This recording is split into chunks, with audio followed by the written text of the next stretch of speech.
Hey everyone, welcome back to the FPL Script. This is season 2, episode 8 of our podcast for the 23-24 FPL season.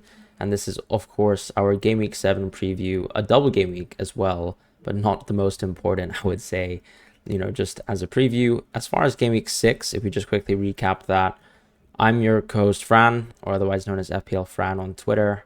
Had a pretty bad week, probably my first one of the season that was truly bad beyond, let's say, just Game Week 1 or 2. Really nothing outside of Chilwell to Trippier. And then not only did I go from Chilwell to Trippier, but I managed to bag a Gusto red card in exchange, which also forces me now to look at potential defender moves for the next 2 game weeks, as opposed to, playing around with my team in other ways. So sort of one step forward in terms of moving Chilwell out, but then felt like 2 steps back, to be quite honest, with Gusto, and then ended up with 66 points. So 320% red, not bad. So we move.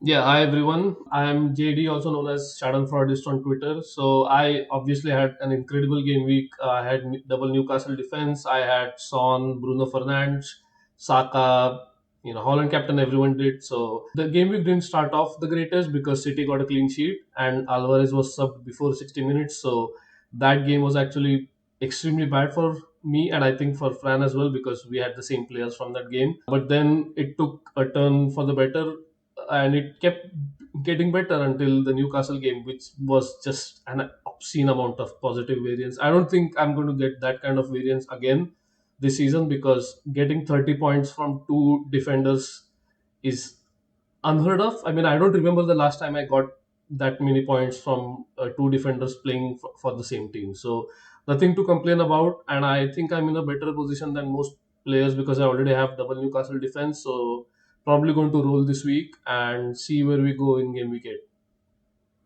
Yeah, that makes sense. Moving on to double game week 7 though.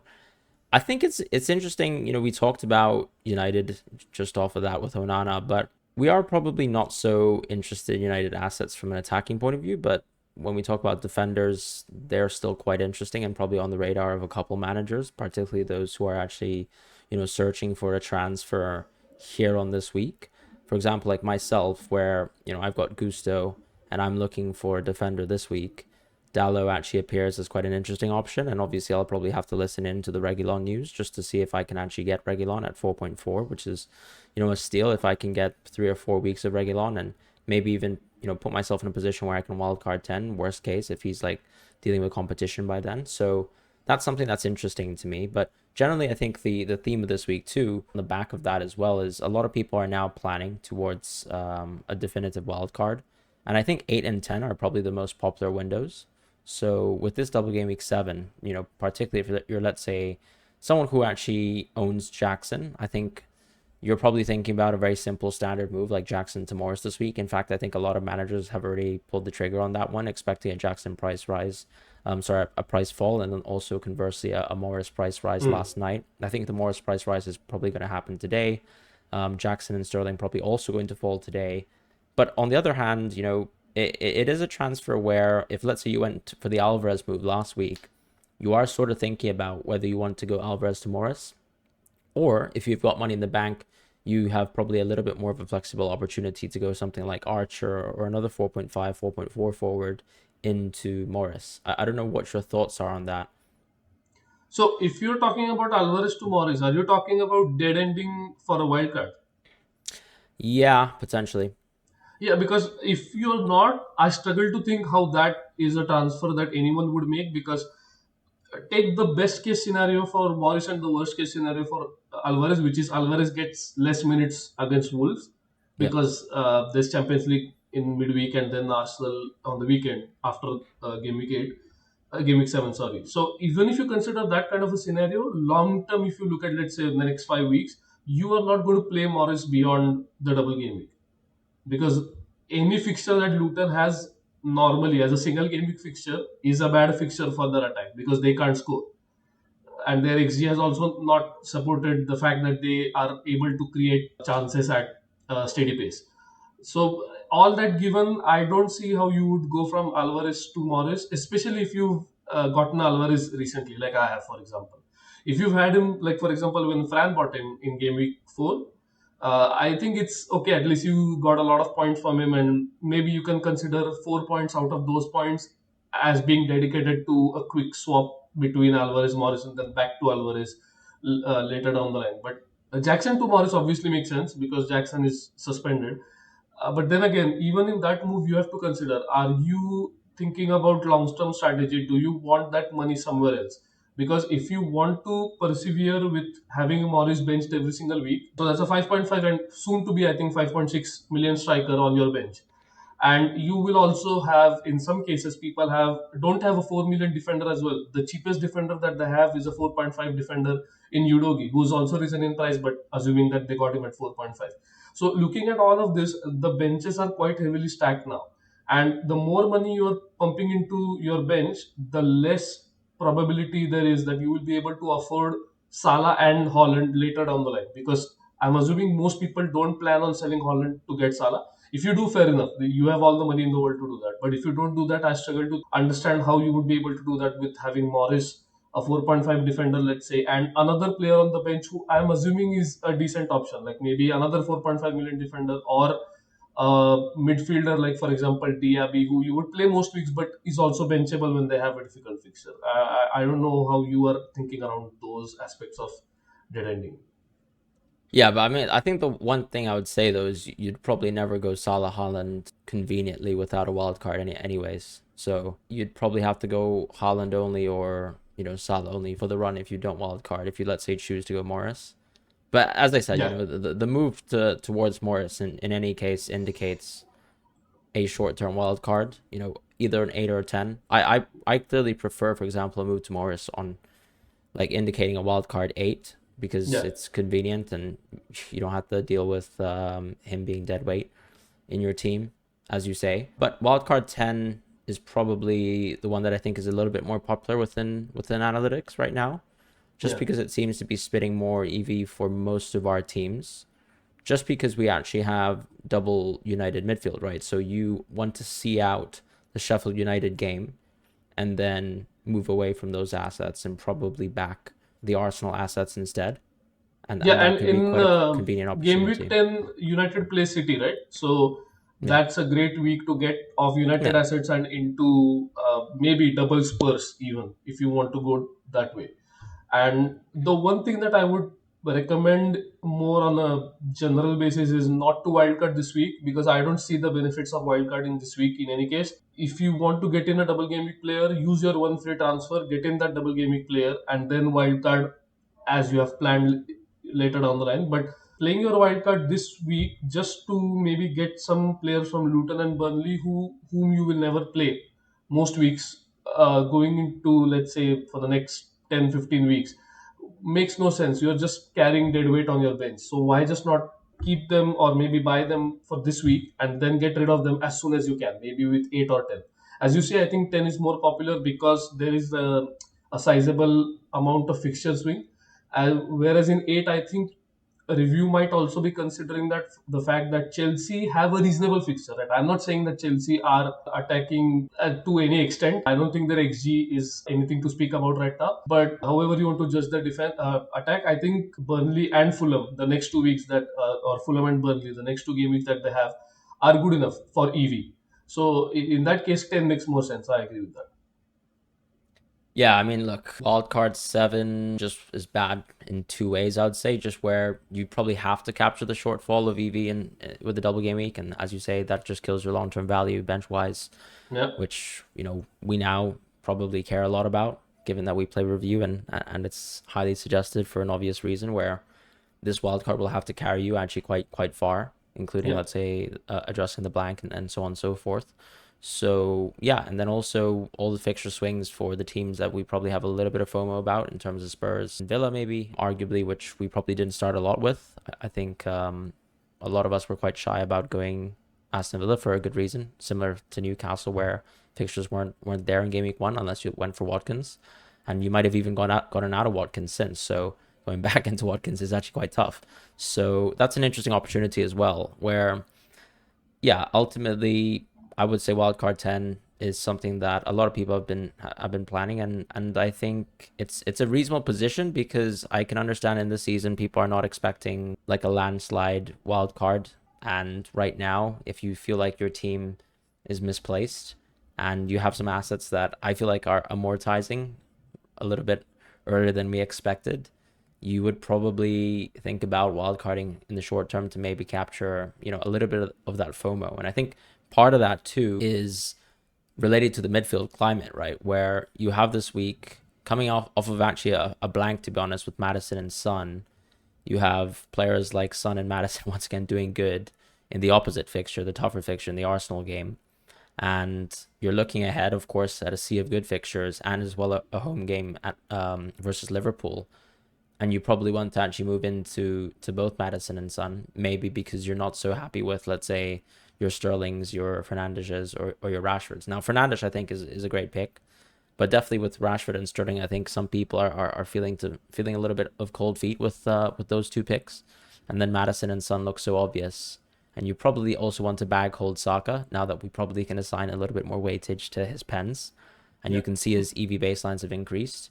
And also, just in terms of the topic of, let's say, the midfield climate changing too, I think it's almost like in lines with some of the projections that we can see in terms of how, let's say, United and Chelsea are dropped in terms of their points projections. Now, obviously, they haven't performed as well so far, so that obviously leads to worsening of a points projection because Chelsea, for example, haven't been able to take advantage of their easy games. But it still suggests that we may be overestimated on some of these teams in the beginning. And so even if, let's say, United, for example, have still a very clean fixture run, we might not be so high on them. For example, when I'm running solves with market, I'm getting much more recommended transfers out for United players, despite it being logical to actually keep them during this fixture run. Whereas, for example, let's say if I was running solves in review, still a little bit more high on some of the United assets, I would say, particularly the attackers. But then you can see now, maybe Rashford doesn't necessarily need to be a keep, whereas you probably would have changed your mind on Saka. So I don't know how you feel about that because obviously Salah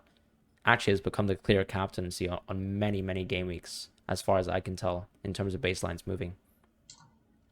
The main thing that we discussed last week, and I think the scenario hasn't changed still, which is Yeah, that if you want to go Salah less, your midfield will be stacked, and you obviously keep hold of Holland as well. So that also reduces a couple of transfers to get him out and then get him back in later down the line. So I understand from that perspective why it makes sense for a certain solve on review to be Salah less. I mean, obviously you can enforce that by locking him out of your plans, but even if you don't, I don't think that they all these plans without Salah are going to be too suboptimal because as we've discussed, if you're going to captain Holland anyway, value in bringing in Salah is drastically reduced as it is.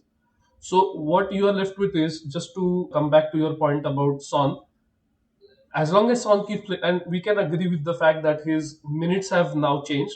He is. I don't think he's going to play 90 minutes in any game. I think 80 to 82 minutes is what I would set his expense on in review because we've seen that clearly. The game state doesn't matter. Even if they're chasing a game, if they're drawing a game, they're winning a game, he's still getting subbed around that 80-minute mark. So 80 minutes of Son as striker over 90 minutes of Son as left wing, we'll take that any day. And because his fixtures are almost, I would say, from an attacking sense, even Liverpool home is not that bad.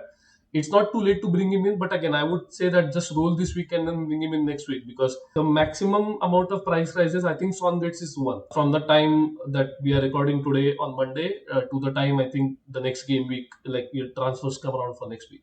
So I would uh, rather hold off on making any transfers for Son and just see what happens in this week and then act accordingly.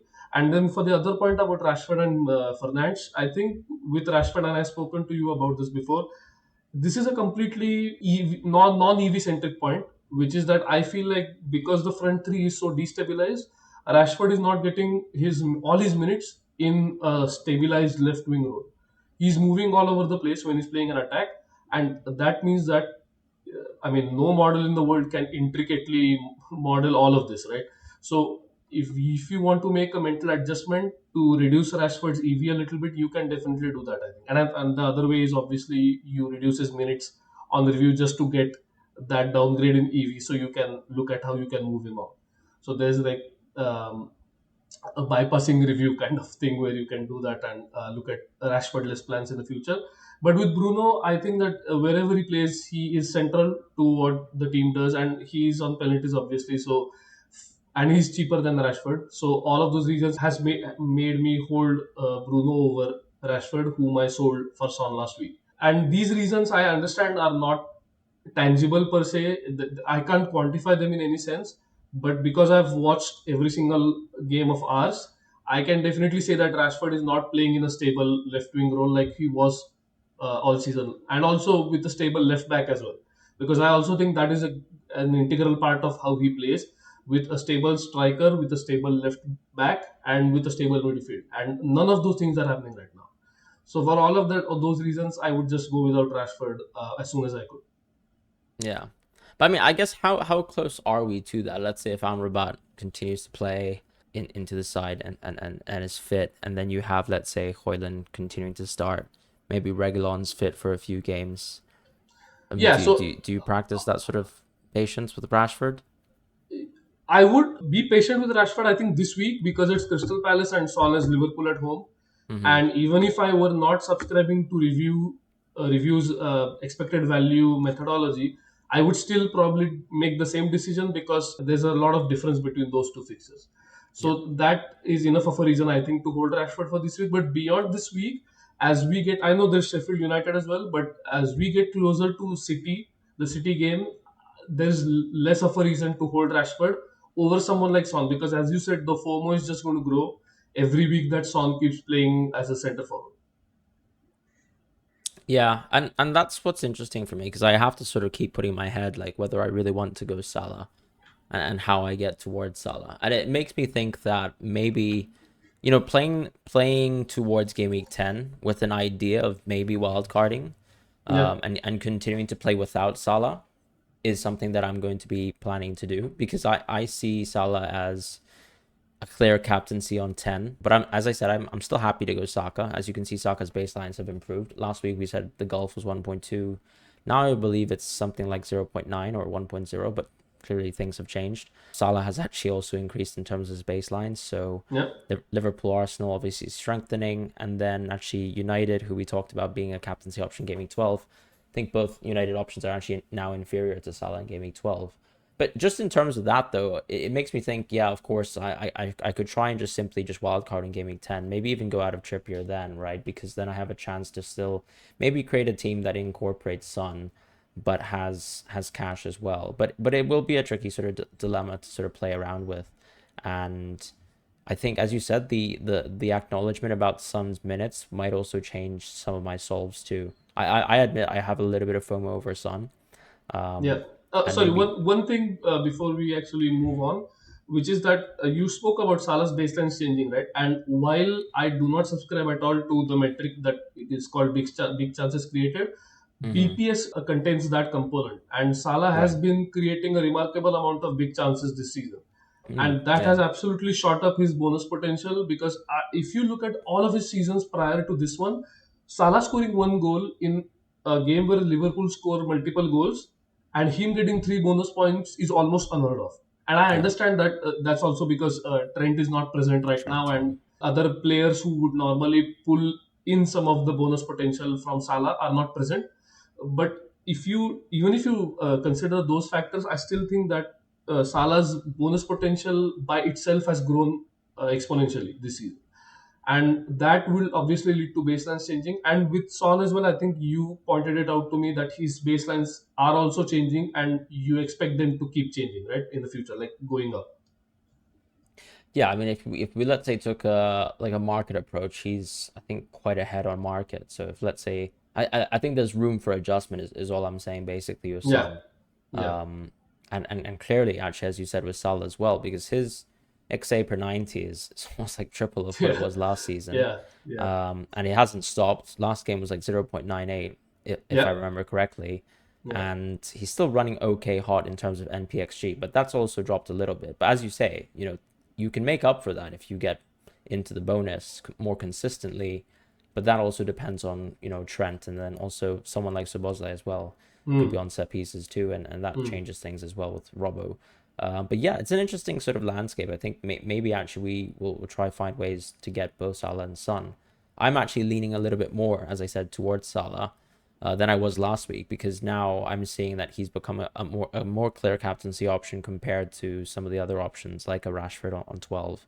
So if, let's say I take Rashford out of my team and I go Son instead, then it still is actually quite beneficial for me to go with Salah. And as I said, I'm also planning roughly to, because my transfers are actually aligned, regardless of whether I go for a wildcard 10 or just plan to wildcard later. I think I'll persist with, let's say, either a role or a defender transfer this week. Because as I said, some people will probably still need to do some defender transfers this week. I'm in that Mhm. position.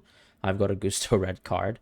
Some people still are dealing with Chilwell. And actually, yes, of course, people have talked about how Chilwell can play the next game, but it's clear that he's not very valued right now. And so you might also be looking to move out of Chilwell, because also this Chelsea team has been a little bit poor from the attacking point of view. If you see, let's say, Chilwell join the team again, it might be the case that he's a left back next week, which would also just reduce his overall appeal, right? So that's one thing to think about. As far So, as with Chilwell, Mhm. I just have one thing to say, which normally I would have not said of a Fulham team, because last Yeah, season, one thing that Fulham were doing was creating a lot of XG.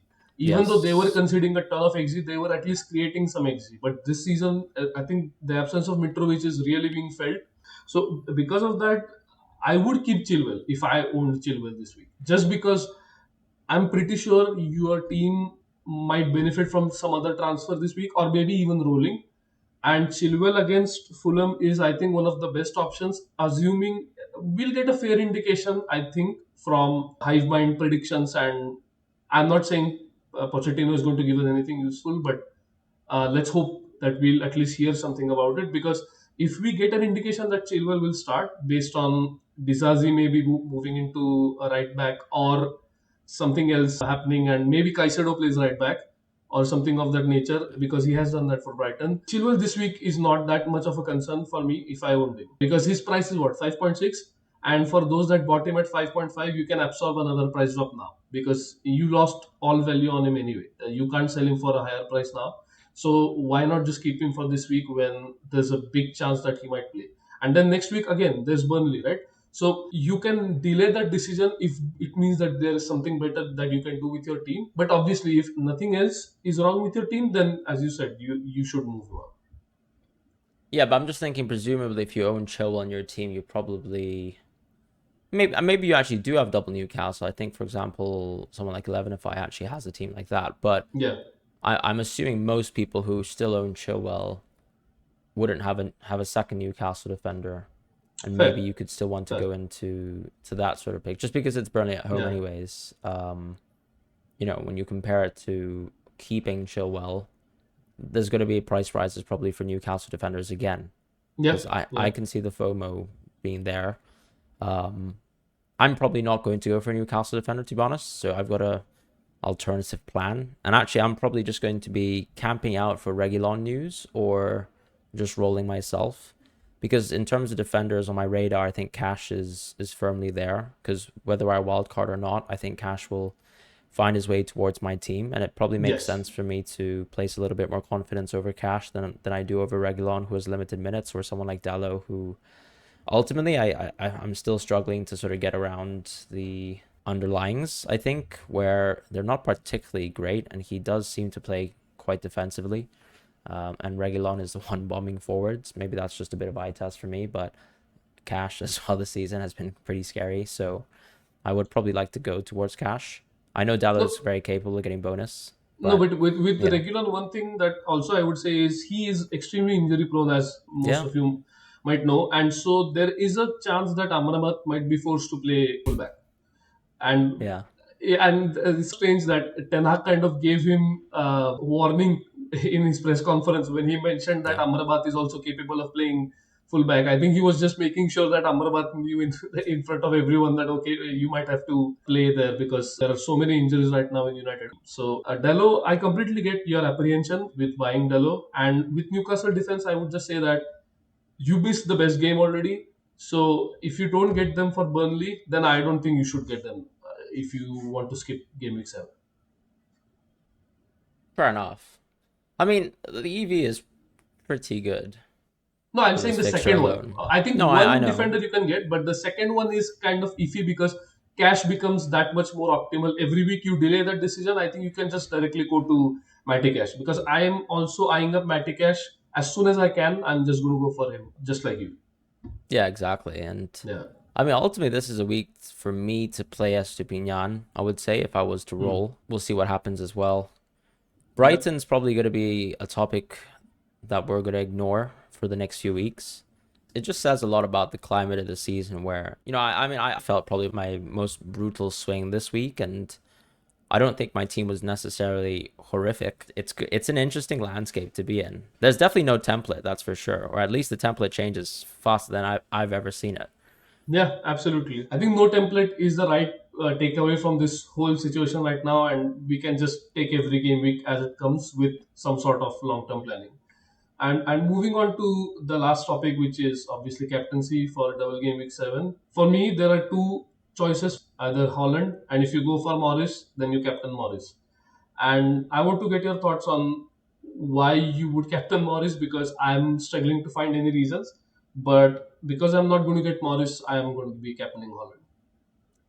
I mean, it's zero point 0.3 EV. That's the difference right now. The last time I checked, Morris's minutes are actually a bit random. I think Yeah, yeah, we've seen yeah, 73. We've seen also a bunch of 90s. yeah. But overall, if you're not prepared to captain, let's say Saka game week 1, once again Madison in game week 5, Mm. for me it's just why bother. But I get Yeah, it. Some yeah. people will think about it a different way. They won't think about the EV and they'll just think about how it's two strikes at the lottery. Mm. And fair enough if you think that way. But I'm not going there. And yeah, I mean, good luck to managers who do. Yeah, and I think that's pretty much it for this week. We'll be back next week, and hopefully, all of you have a good game week.